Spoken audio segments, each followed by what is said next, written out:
Friends, Cathy Madeo back with another video, this one all about an effective stretching technique called PNF.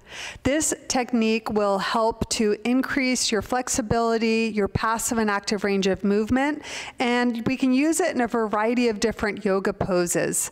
So in this video, I am going to explain exactly what PNF is, how it works, and how you can do this stretching technique. And then we'll go through 2 yoga poses to give a demonstration of how to do it. And I highly recommend you practice with me because you should be able to see results fast while you're doing the stretching technique. Let's get started.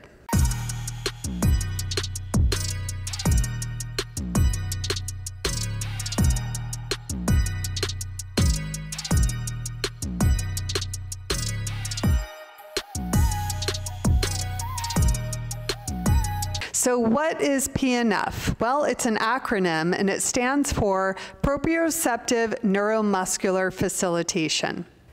It's basically a stretching technique that was developed around the 1950s that has been shown to be very effective at increasing your flexibility and your passive and active range of movements. How does PNF work?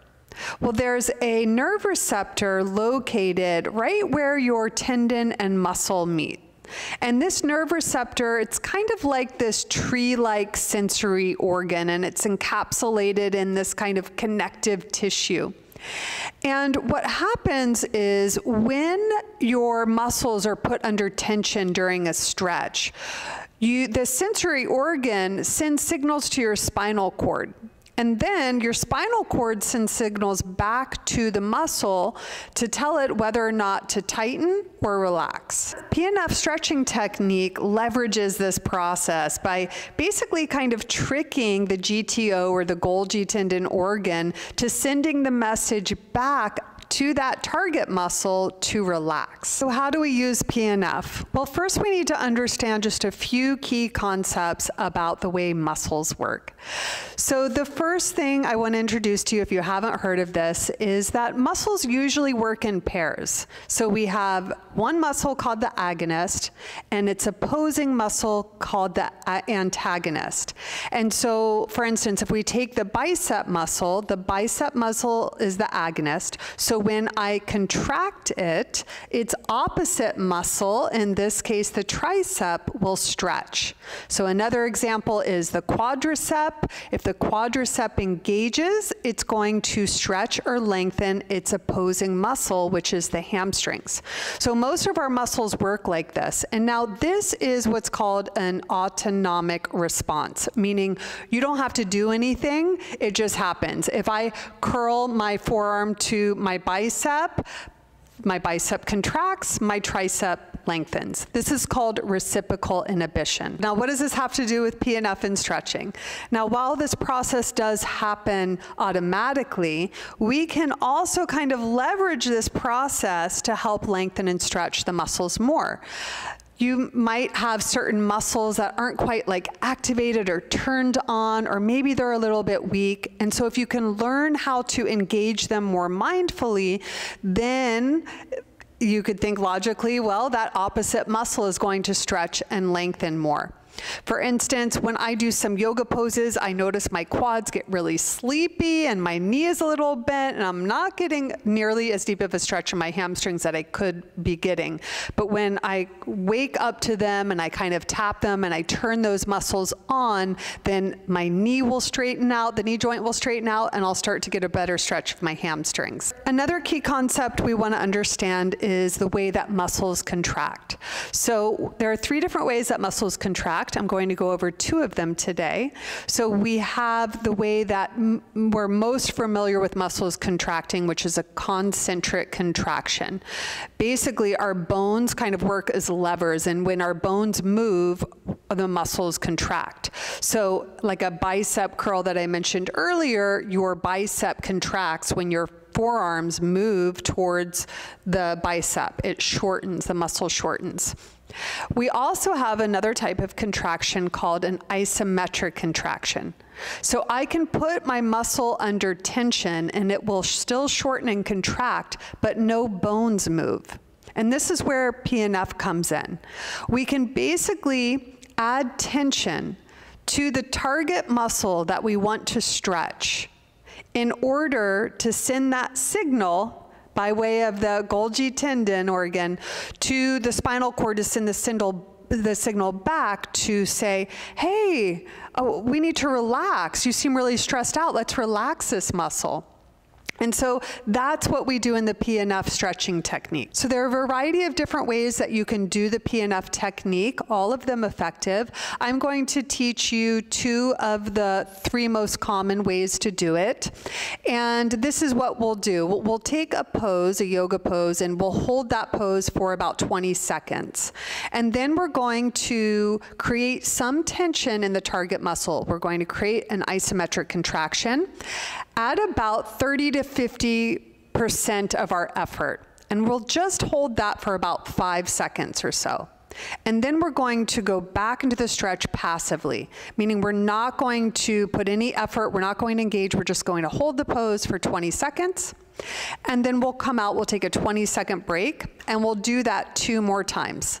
On the 3rd time, we'll add an additional PNF stretching technique where we're going to also engage the agonist muscle, which is why I told you about reciprocal inhibition. So again, it's kind of leveraging that automatic response here in this stretching technique. So I've chosen 2 very accessible yoga poses so that no matter where you are in your practice or your flexibility journey, you can do these with me. And we're just looking for any increase, just any, and you know, it's relative to your body. So you might see a big increase and you might see a very small increase, but any increase means it's working. Those of you who want to try this in a more challenging posture, I made another video for you where we'll do this technique in splits so that, again, you can look for any increase in your flexibility with this technique. I'll meet you on your mat. So the first pose we'll do is runner's stretch, and we're going to target the hamstring here. When you get into this position, if you can't straighten your leg, I would highly recommend using a prop underneath your hands. So we'll get started with the right leg forward. We can start right here. So you want your back knee underneath your hip and the right leg straight out in front of you. Hands can be on blocks or the floor, as long as you can get that right leg straight. So what we are going to do is just be here in the stretch. So I want you to just fold to your edge, meaning as you fold, the moment you feel this knee want to kind of bend or your hip want to pull out, that means you've gone too far. So just go to your edge here.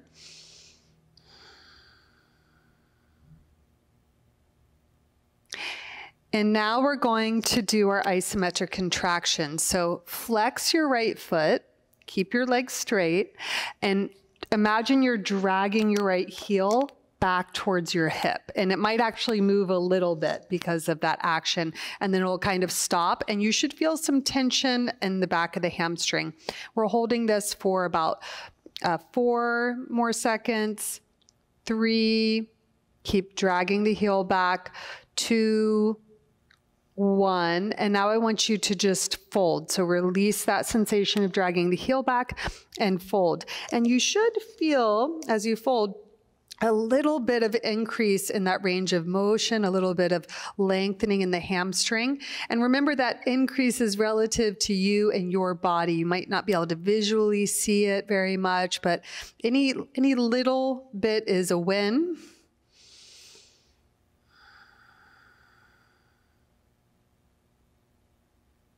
Good. We'll inhale up. We'll come out of the stretch for just resting about 20 seconds. So we'll do this 2 more times, and on the 3rd round, we'll add in another little element. So let's set up for our 2nd round. We'll do the same leg. Get your runner's stretch. Fold here. Get your nice fold. Let your breath be easy. And now we'll add in that isometric contraction. So you can lift up a little bit, flex your right foot, isometrically drag the right heel back, feel that tension you're creating, that isometric contraction in the hamstring for 4, 3, 2, 1, and we'll fold. Again, you should feel a little bit of increase, a little bit more ease there as you fold.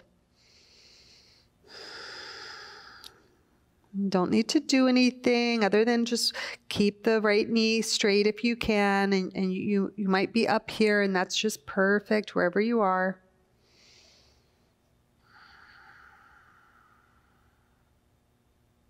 Good, and we'll inhale up, and we'll take our 20-second break. Now in this last round, what we'll do is the same thing, but we're going to add in the reciprocal inhibition, the engagement of the quadricep muscle right after that isometric contraction. I'm going to walk you through it.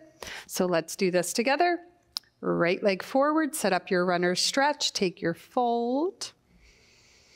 Breath nice and easy.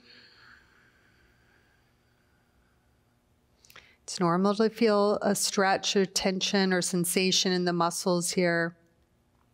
Okay, here we go. We'll flex our right foot, drag the heel back. 5, 4, 3, 2, 1. Now engage your quadricep muscles. 5, that's the top of the thigh. 4, 3, 2, 1, and we fold. Good. So again, breath nice and easy, each time feeling a little bit more increase of the stretch. I intentionally didn't warm up or anything before this video so you could see my own progress using the stretching technique. Okay, now we'll inhale, lift up, and release, and we will switch sides. So we'll begin with our left leg forward, runner's stretch, right knee underneath the right hip. Inhale, lengthen your spine. Get the hips nice and straight across the mat. We're taking our stretch first here and just starting to get familiar with where our edge is. And it's also good to be able to measure your progress here. So this is where my fold is right now. Okay, let's back out a little bit. Halfway lift, flex your left foot, keep your left knee straight, drag your left heel back. 5, 4, 3, 2, 1, and fold. About 20 seconds here.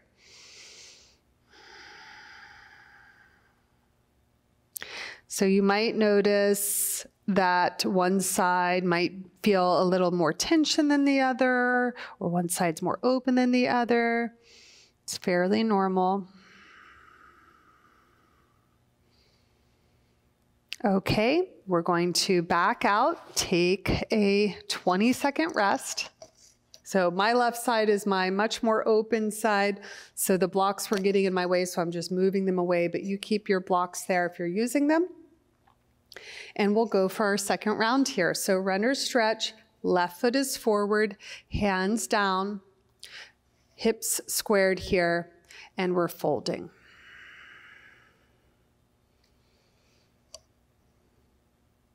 Try to be relaxed here, even as you feel sensation in the muscles stretching.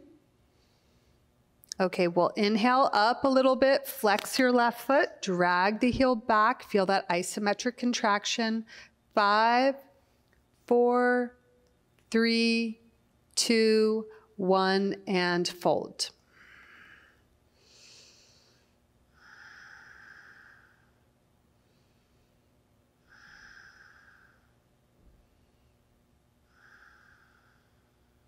Deep breaths, relax the upper body especially. Good, and we'll inhale up. We'll take our 20-second break and we'll go for our last round in this stretch where we'll also remember to add that agonist muscle engagement. Okay, last round, here we go. Runner's stretch. Take your stretch wherever you're going, the kind of where your body says, okay, that's about it, that's enough.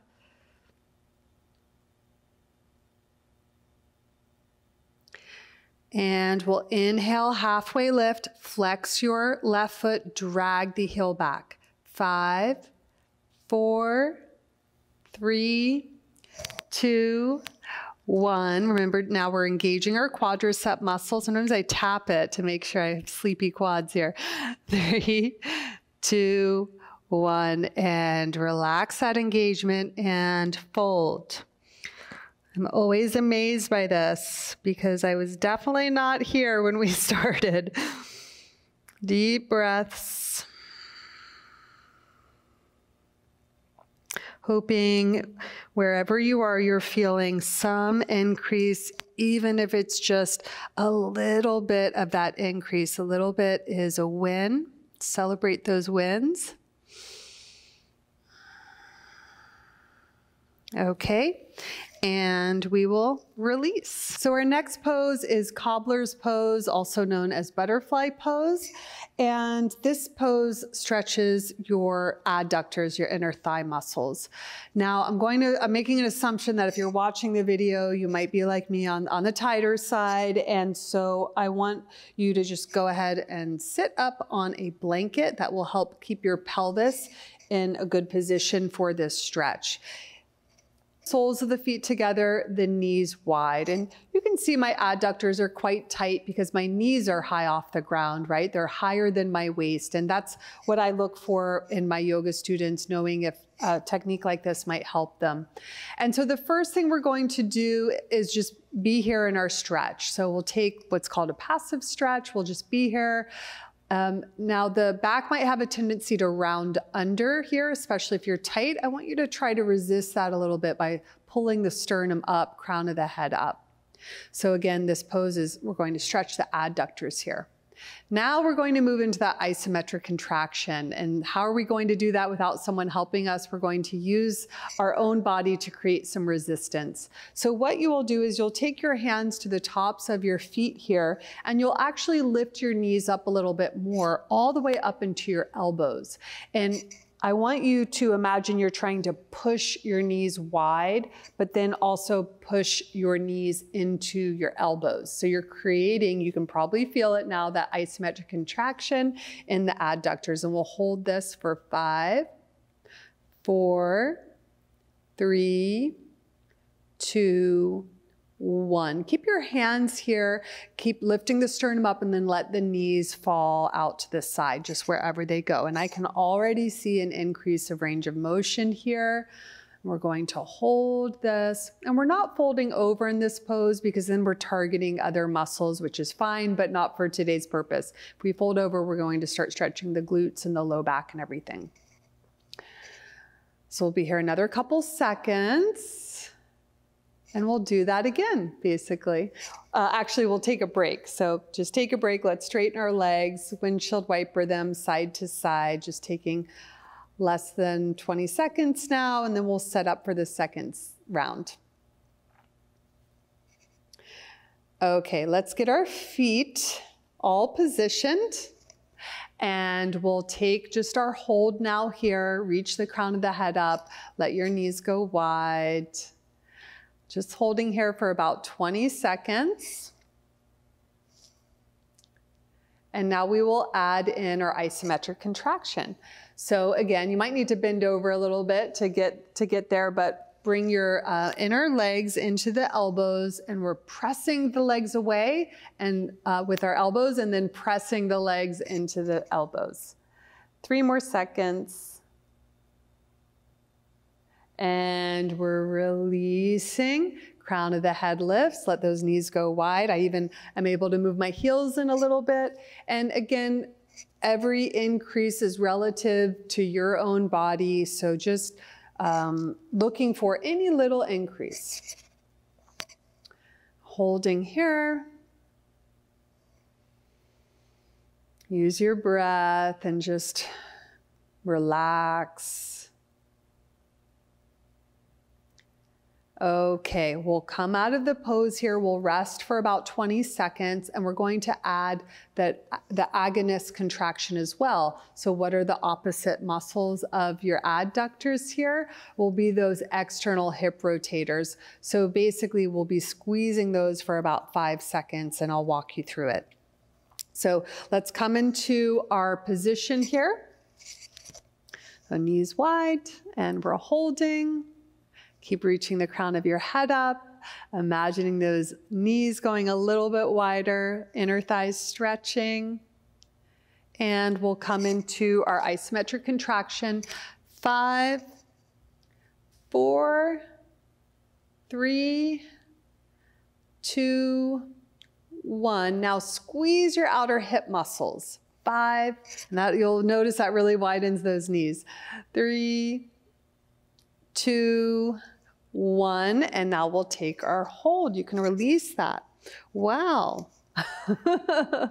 And as your knees widen, you might notice that the soles of the feet come apart a little bit, so you can let that happen here, just keeping the inner edges of the feet together. Keep reaching the crown of the head up. Good, so any little increase in range of motion in the hip joint or any increase in the muscle elasticity of the adductors, we want to celebrate that. Okay, and we will release and shake it out. Hope this video was useful to you. Let me know in the comments if you experienced any increase or have any questions or anything, and I'll see you in the next video.